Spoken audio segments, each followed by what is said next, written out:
los uruguayos somos, como cualquier otro hombre del mundo, seguramente la suma de una cantidad de cosas.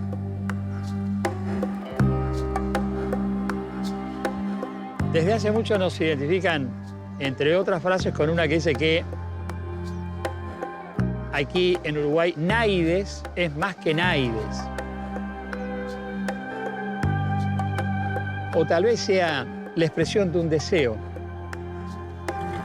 Por tanto, ese sentido de que tenemos que tener todas oportunidades y ser iguales nos viene como en el alma también.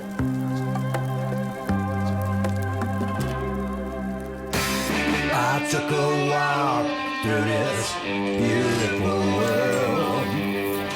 Felt the cool rain on my shoulder. Found something good in this beautiful world. I felt the rain getting colder. Sha-la-la-la-la, sha-la-la-la-la-la, sha-la-la-la-la, sha-la-la-la-la.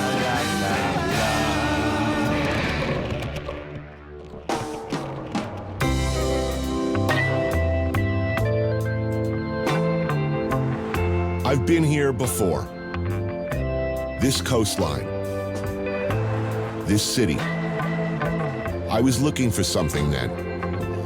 But instead, I found this. Uruguay. The tiny, underappreciated South American country tucked between Argentina and Brazil. Only 3 million people live here. Half of them in the capital city of Montevideo. I love this city. I love this country. I mean, there's a vibe here that it's unlike any other place on the continent. It's the opposite of New York in a lot of ways. Like, people aren't pushy here, you know. In New York, everybody's like sort of hungry and pushing and moving. Here is extremely laid back. The only competition is soccer. That's the only time that you get competitive, and it gets extreme. Ignacio Matos is the chef-owner of 3 very successful restaurants in New York City: Estela, Cafe Altro Paradiso, and Flora Bar. He's been a New Yorker for the past 12 years, but he comes from here. Uruguay is a pretty chill and relaxed place where you just can disconnect from everything. For me, it's a melting pot. It's mostly Spanish and Italian immigrant food. Bar Arocena in Montevideo's Carrasco neighborhood specializes in Uruguay's unofficial national sandwich, the legendary chavito. 24 hours a day, 7 days a week since 1923. A prince, a king, a gargantua among sandwiches, this terror-inspiring heap of protein is built out of steak, ham, bacon, cheese, hard-boiled egg, mayo, and garnishes. That's like a perfect sandwich. Now, last time I was here, I have to admit that after about 6 days, I would have killed somebody for a vegetable. I mean, I didn't see a single... You're gonna feel like that very soon. Nacho, as he's called by nearly everyone, started his career at the age of 17 with the master of fire and burning wood, Argentinian chef Francis Malman, and stayed with him for 10 years before moving to the U.S. Working for Francis Malman, I felt at home. They were just a bunch of outsiders that they found a place where they belong, you know, finding this new culture and, like, new flavors. How often do you come? Every 2 years. And how long do you spend? I usually spend a week. Why so little? We live in New York. You know what I'm talking about? Yeah, I do. I mean, I love it here, but it's, you know, you have to commit to it here. But, you know, you were born here. You spent your childhood here. Do you feel the way I feel about this place? It is special, right? I think it's special, but I'm so far detached from it. Right. But I can go back to that and I can just connect. Well, we'll see. Over the next few days, we'll see whether you can just slide right back in. Oh, we will. or we will. It's no other way out. There's no other way around it. You have to.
Things to know about Uruguay.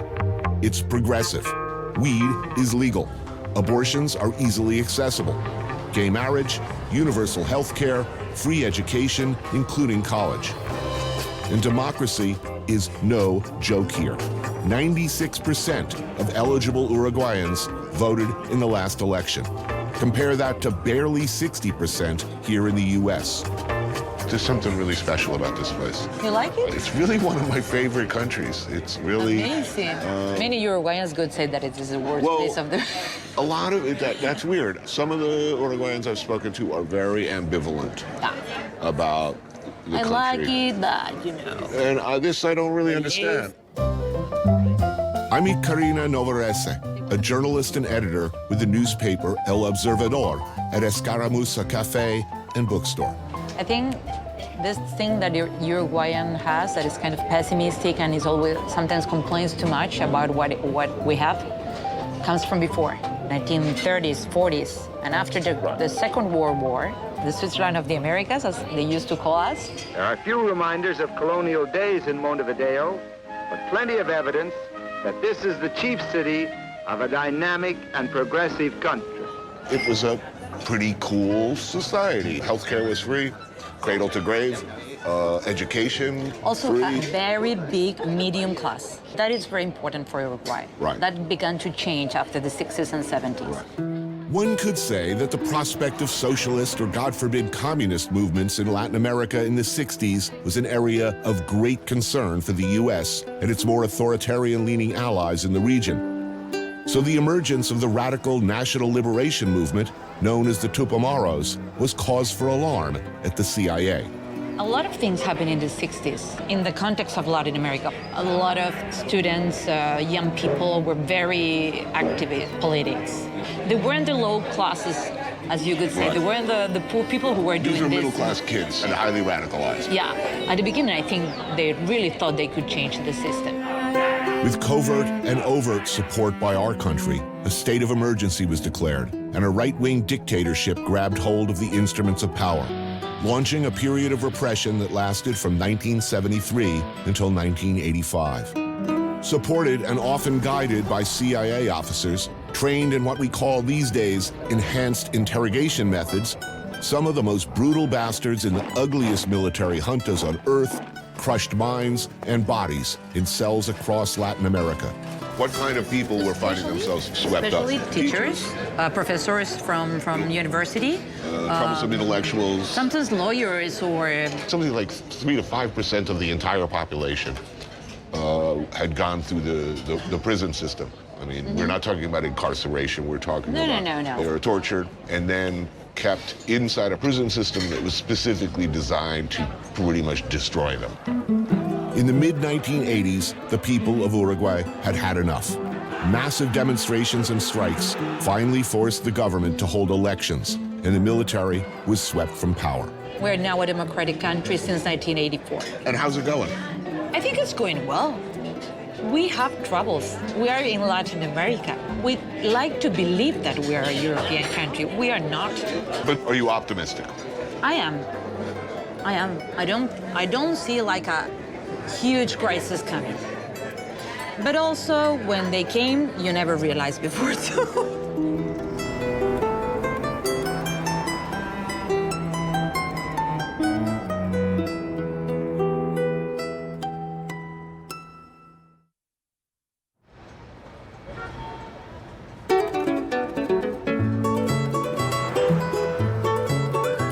When people think of this often overlooked little country, if they think of it at all, they tend to think of it patronizingly as Argentina's little brother. Not so. And that attitude pushes people here to think of themselves in many ways as existentially in opposition to their bigger, louder neighbor. Where were you born? You from Montevideo? No, I'm from Argentina. Is it a big difference culturally, Argentina, Uruguay? Here, if you're a little bit courageous, then you made it, you know? It's a sin here. Like, to be flashy, it's a sin. To be successful, it's not something that You it's gotta do well requirements. seen. There's a say, quédate en la chiquita, it means stay in the small thing, you know? Right. Quédate en la chiquita. It's something that defines Right. Uruguay in a way. Lucia Soria is the chef and owner of Jacinto in Montevideo's old city. She worked with Nacho back in the Malman years. What was it like for a woman working in the restaurant industry in the early 2000s? I was very lucky because Francis, he had like this army of women, no, around him. You were surrounded by women from the beginning. Yes. Is that an unusual situation in Uruguay, do you think? I mean, I'm not asking you, man. You're a man. I'm asking you. oh, it's not like a woman. The food here takes its cues from Spain and Italy. Homemade gnocchi with mushrooms and pumpkin. Prawns with avocado, apple, and wasabi. Beef tartare with quail egg. So when you were first planning the menu for this place and thinking about the concept, Yeah. what inspired you? I wanted to have like a small restaurant, but that you could have a very nice everything, but small, you know? One fish, Right. very nice, and a lot of vegetables, you know? Right, this is the most vegetables I've ever seen in this country Yeah. all at one time. We're all driven people at this table. You know, Yeah. you went all the way to New York. You have how many restaurants in New York now? Just one? Two? Three. Three. Nice number, man. You're not lazy. No, Just a little dumb. you could have 7. I'm gonna guess you're like this too. We're all driven people. So where is your happy place? Well, I got married on Saturday. This past Saturday? Yes. That was the day that I felt happy all day. But it's good because you cannot have happiness all the time, no? Happiness No, is a thing that... happiness all the time is fascism. No, it doesn't It's exist, oppressive. man. It's oppressive. You're not doing anything. Sure it is. But if you have a few moments a week Then- where you just go, Yeah. oh shit, I'm happy. Yeah. It sneaks up on you.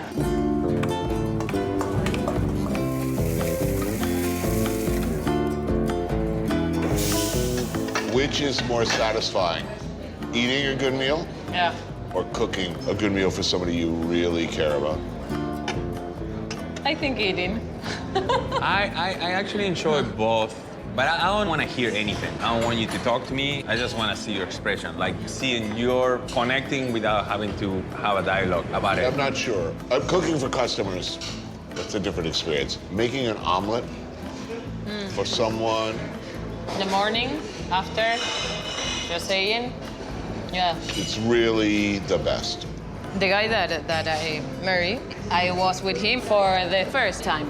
And I cooked 3 eggs, 2 asparagus, and 5 cherry tomatoes with my heart. And we had this small but very beautiful breakfast, brunch, lunch. It's the best thing ever. You're gonna make me cry. You know? You're gonna make me cry. There's some basic urge that made all of us at this table wanna cook. Yeah. There is a desire to say something you can't say, to nurture. So basic, and it's so beautiful that it's so basic.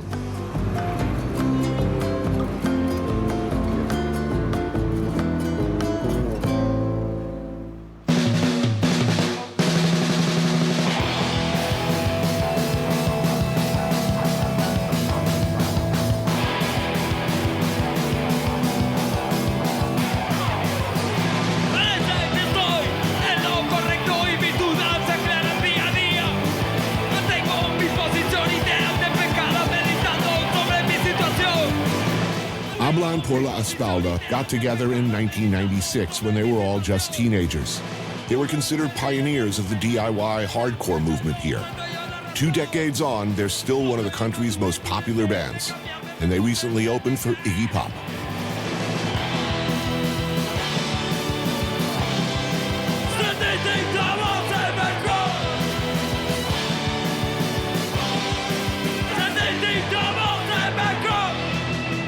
Right, so what does everybody do here? What do you do? I'm psychologist. Psychologist. This will come in useful later. Musician and... Writer, too. Writer and restaurateur. Yeah. I work in post-production. Post-production. That could be, actually, this is a very useful table.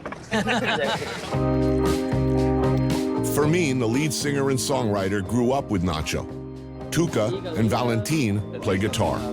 What do people like to listen to in Uruguay? It's a very musical country, I think. Do you know candombe? Yeah. Okay, that's our native rhythm. And the folklore from here, it's used to be called protest music. So it was like late 60s, early 70s was the most popular music, but then came the dictatorship. Right, so no more of and that. Everybody had to leave the country. Yeah, dictatorships are usually bad for music. Yeah. They're good for the underground music scene, but not so good for for the popular music. You want to smoke? Yeah, sure. I brought some. Excellent, good idea. I am permitted to smoke weed on camera now. Yeah, now you're in Uruguay. I am observing local custom. Proceed to smoke weed. It's cool. Everybody's doing it. Somebody called the Elfin Jeff Sessions. He'll shit himself. How long has weed been legal here? 1 year.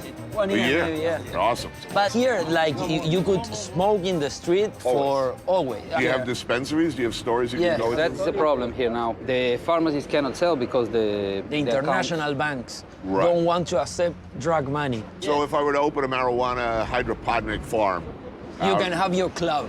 All right, when we starting this? I don't know, man. Let me smoke another joint.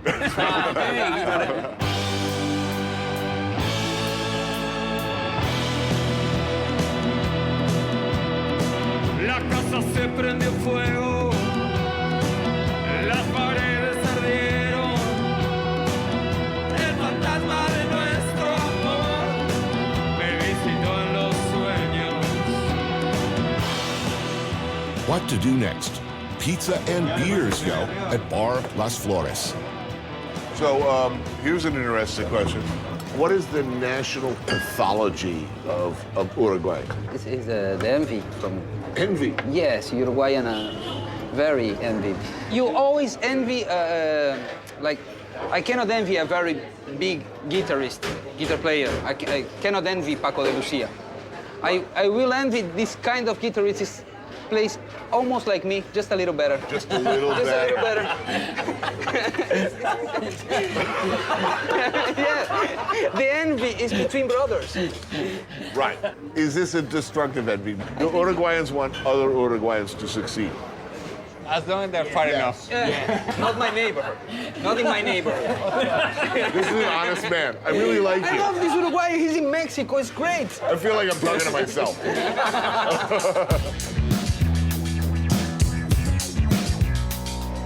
The pizza here is a bizarro stoner hybrid topped with thin chickpea flatbread. Why? I don't know. Makes sense, though. The one on top there is a faina. You should put faina on top of pizza mozzarella. Really?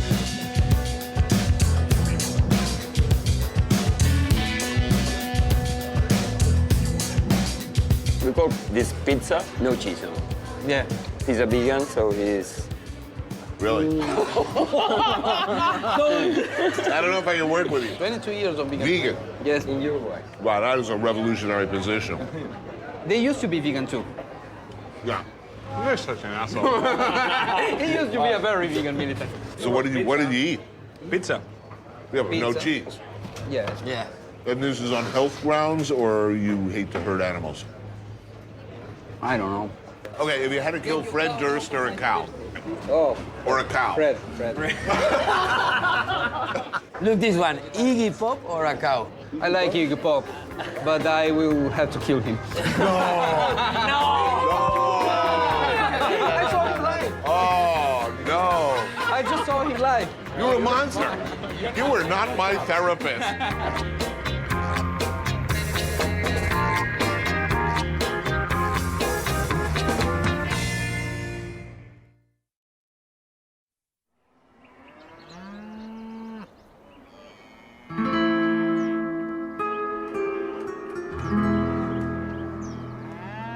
El país que come más carne en el mundo es Uruguay.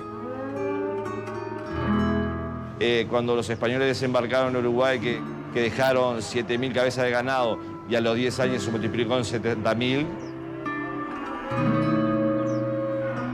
Hoy somos 3 millones de habitantes, pero tenemos 12 millones de cabezas de ganado.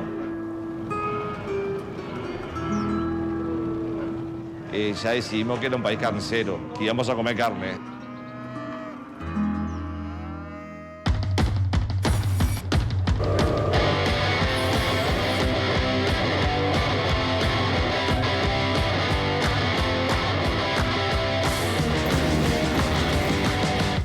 El nombre de esta carnicería es Carnelandia. Al igual que Disneylandia, nosotros pusimos Carnelandia. Bueno, nosotros vendemos por día aproximadamente 3.200 kilos, 3.500 kilos de carne. Bueno, acá vendemos mucha carne envasada al vacío, hecho con muchas pulpas, asado, picada, mucha carne de cerdo, bondiola, jamón, carré, chinchulines, molleja, chotos, pollo, pulpón, etcétera, etcétera, etcétera. País Uruguay, cuando festejamos, nos falta el asado.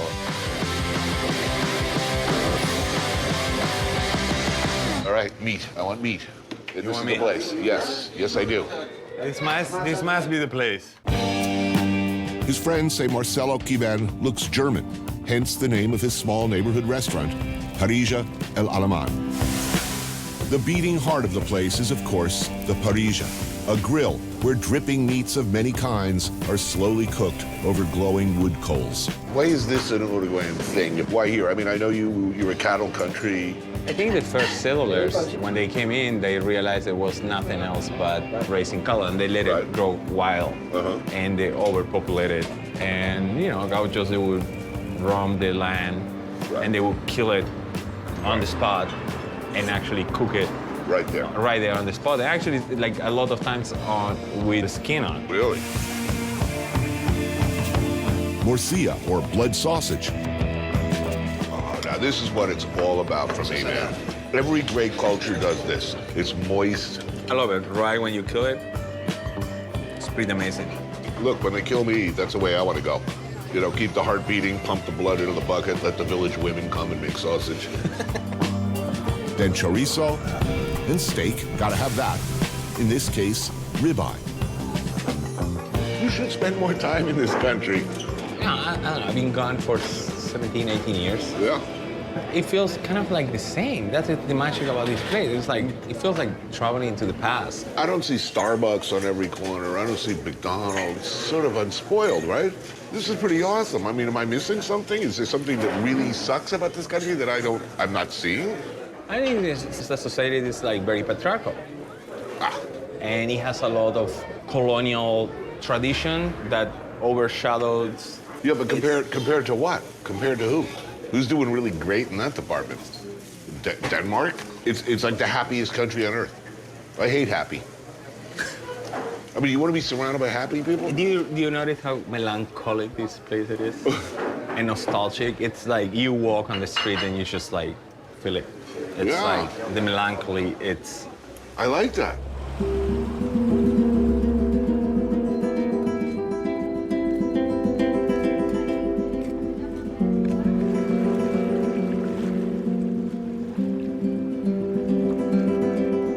Ignacio Matos grew up about 45 minutes north of the capital in Santa Lucia, a small town of 16,000 people surrounded by farmland and cattle and sheep ranches. I think as a childhood, it was an incredible place to grow up.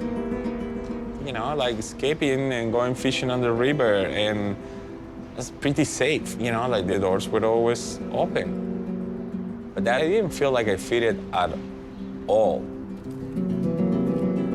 And I needed to find a place and a way to express myself. We were raised, it's very liberal, but at the same time, it's conservative.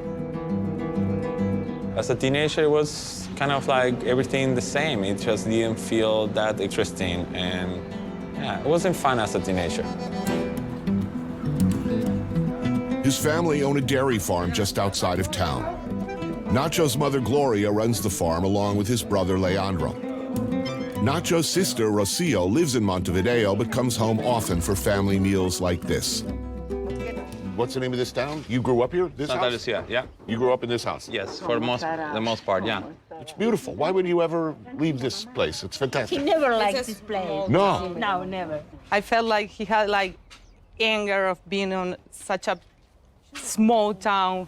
He always had like being on the front. I couldn't fit in here, so I get out of the house and I actually call her and say that I wanted to go to culinary school. This is what I want to do. I need support, and I pay you back. And 1 year goes, and I drop it to go work for Francis. I love that you went from being a vegan to working with Francis Mom. It's like, the Satan of vegans. What was at the dinner table when you grew up? Mom wasn't that skillful in the kitchen. That's cold, man. I know, but is it true? She was the one in charge. So you grew up eating a lot of Italian food? Yes. Nacho's grandmother, Ercilia, was born here, the child of Italian immigrants. I grew up around my grandmother, like constantly cooking, and that was her form of affection and a way of like showing that she cared and she loved you. Bien. Bueno, en eso si te queda un poco blanda no se van a dar cuenta. No.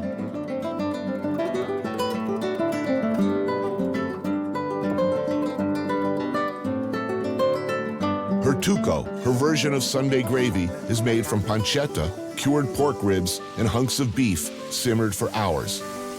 ¿Orégano le echas? Sí, después. ¿Desde cuándo? ¿Siempre orégano? Siempre los tucos llevan. There's also matambre, a local specialty of rolled stuffed beef served alongside Russian salad. So when did you start cooking? I think it was like my mom get divorced, and I realized that she needed help, and I started cooking as a way of support. Then I decided to become vegan, and she was like, she threw the towel, and I was like, and she stopped cooking for us. Right. So I started taking the initiative and I started cooking. Well, you had to because you were the only vegan in all of Uruguay.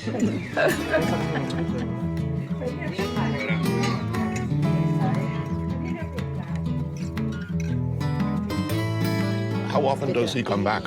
2 years. It's been 2 years. I like it. I like it. I like it in a different way. I like it far away. If he would find the thing to do here, like he would be happy, but the things he wants to do are not here. Buenísimos, Leandro, ¿eh? Sí. Yeah, it's good. So comforting. Yeah, this makes me happy.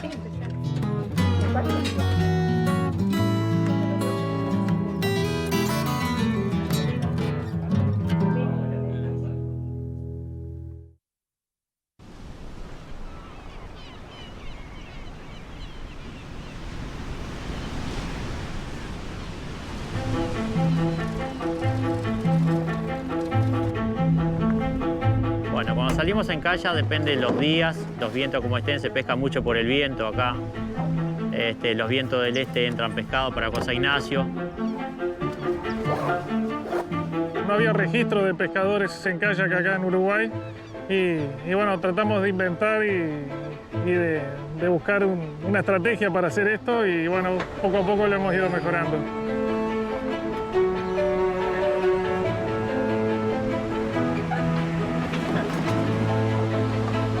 Fishing from kayaks is amazing.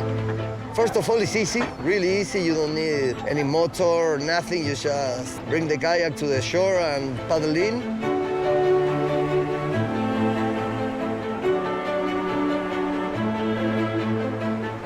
La pesca en kayak tiene algo diferente que pescar de la costa porque da más posibilidades. Lo que más amo del océano es el espacio. La sensación de libertad que da salir y tener todo un océano para ti. Es como tratar con algo vivo.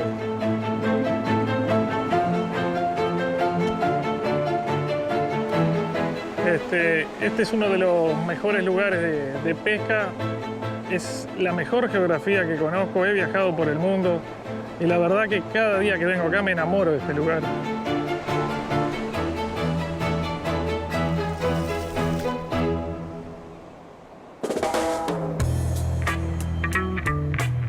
A couple of hours east of Montevideo, the coast.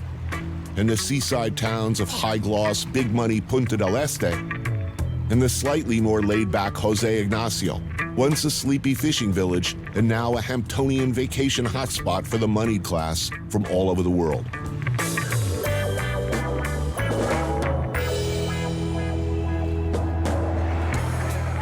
Cantina del Vigía, thankfully, is open in the off-season.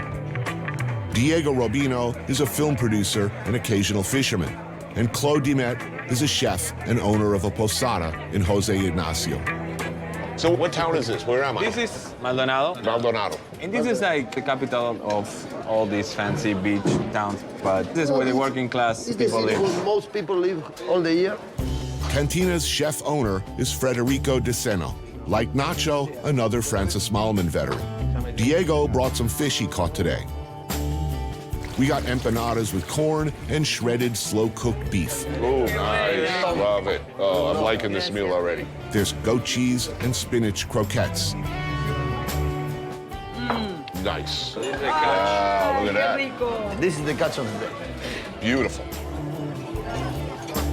So today, Diego went on one of the roughest days in the ocean to get fish somehow.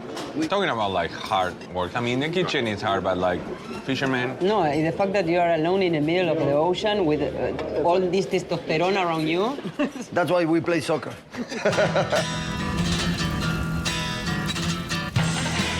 There are 2 wood-fired ovens producing this thing. Provoletta, a beautiful slab of cheese which puffs up and inflates in the heat. Wow. Whoa, this is the history. cheese. This is the cheese. Normally, if you are doing a grill with friends, this is the only thing you will get that is not meat. Whole roasted suckling wild boar.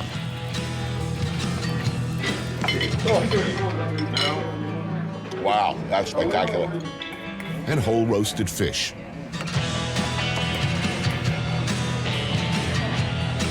Whoa, fish. Wow. Wow, that's beautiful fish. And milanesa. Here in Uruguay, not veal as in Italy, but a pounded, breaded, and fried hunk of beef covered in tomato sauce, ham, and melted mozzarella cheese. Oh, more cheese, all right. This is milanesa napolitana.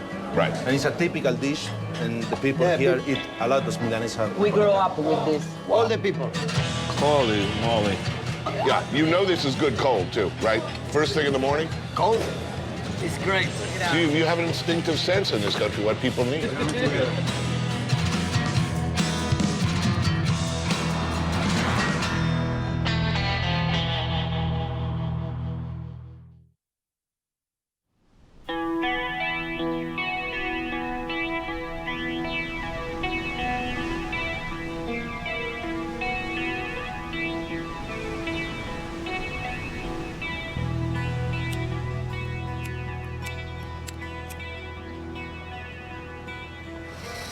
How much you love in Uruguay? You still loving it, or you changed your mind? I love it. It's beautiful, but laid back. You haven't changed your mind a little bit? No. Feel tense about anything, I smoke a little weed, I feel better. Yeah. I'm getting hungry, actually. Yeah, what's on the menu tonight? Got some quinoa, maybe some quinoa. I don't think it exists quinoa here. It might exist in some health I don't store. even know what it is. I don't know that I've ever had it. It's like, I used to really like kale. I used to love kale, but now I don't want to eat it because You become pretty annoying. They're making like smoothies out of this shit. Guess- We're doing steak? If we can do steak, that's what you eat here. that's what we have. Yeah. And Yeah, I was thinking just off the top of my head, what do I want tonight? How about meat? Yeah, meat. I know where to go, but I actually never been. This friend told me about it, but the funny thing is drive-through. Drive-through steak. I know. Like, I'm as surprised as you are. Cocktails? Do we get cocktails in the drive-through? I doubt, but I'm sure we can get some beer. All right, steak it is. Let's do it.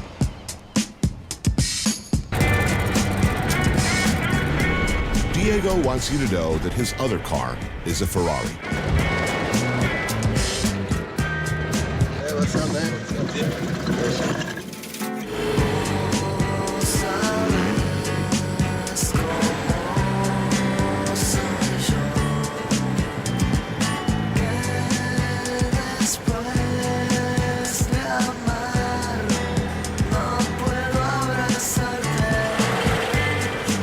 So far, it's working. I think they use this in the desert.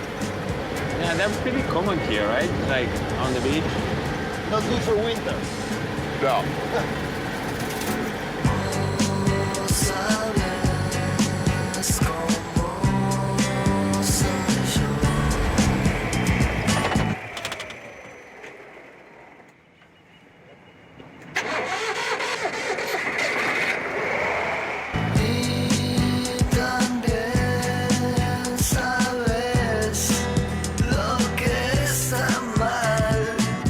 Las Nenas for drive-through steak.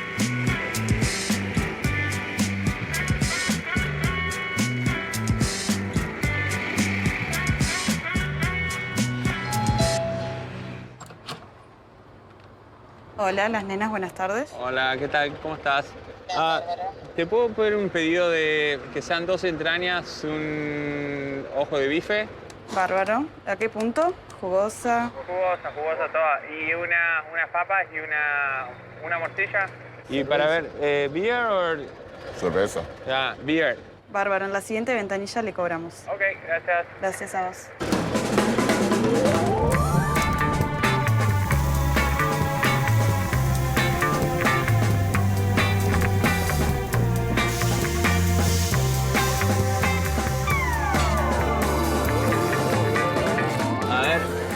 Gracias. Cool. There we have knives and forks somewhere? Inside of each box, they're Okay. there. Give me potato. Yeah, I got potatoes in there. Yeah, this could be a challenge. Hey, the meat's good. Should bring your own cutlery in there next time. Yeah.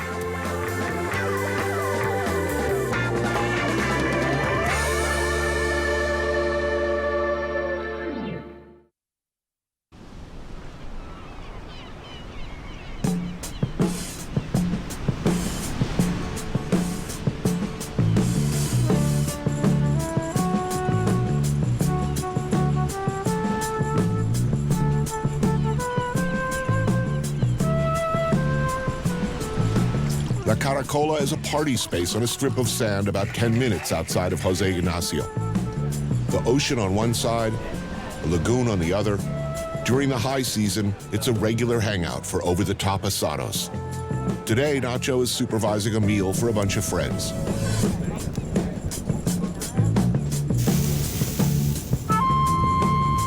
Hey, guys.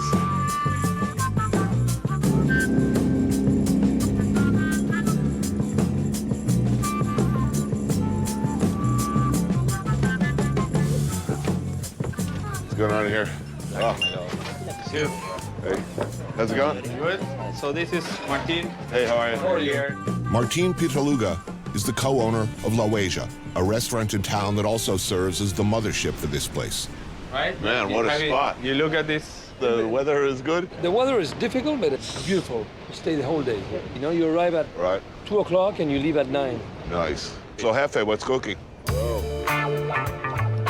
So it's one of the spots on the fire oven. Wow, look at the whole fish baked in salt. Yes.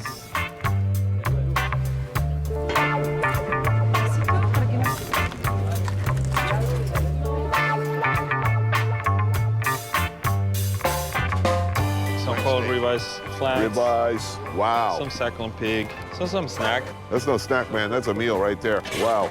You want to help in the kitchen or? Carving, yeah, man. All right.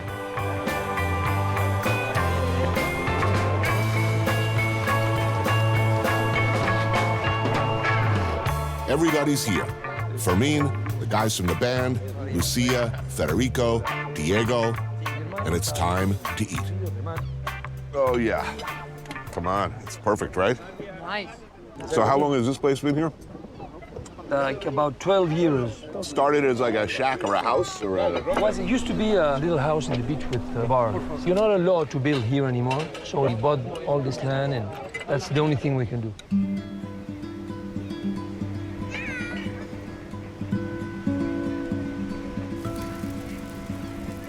And the food is delicious.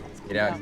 Well, look at us out here on a sandbar, middle of nowhere, eating like gods. But this is what I love about Uruguay, no? So then you suddenly take a drive, even like 1 hour and a half, And you're someplace you're different. in a different world. Good to see. I mean, it's really exciting here. I love it here. Every day you ask me, you sure? Hold on. Every day. Do you really love it, Tony? Every day. Really? He says this every day. Every day.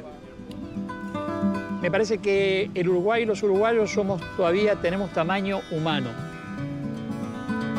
Y estamos, me parece, que apostando a que uno se podrá desarrollar y ser mejor, pero me parece que queremos ser nosotros. Y ser nosotros es ser gente tranquila, que disfruta de un mate, de un fuego, y sobre todas las cosas de tener mucho tiempo para hablar y mucho tiempo para los amigos. Sí, eso es una característica bien de los uruguayos.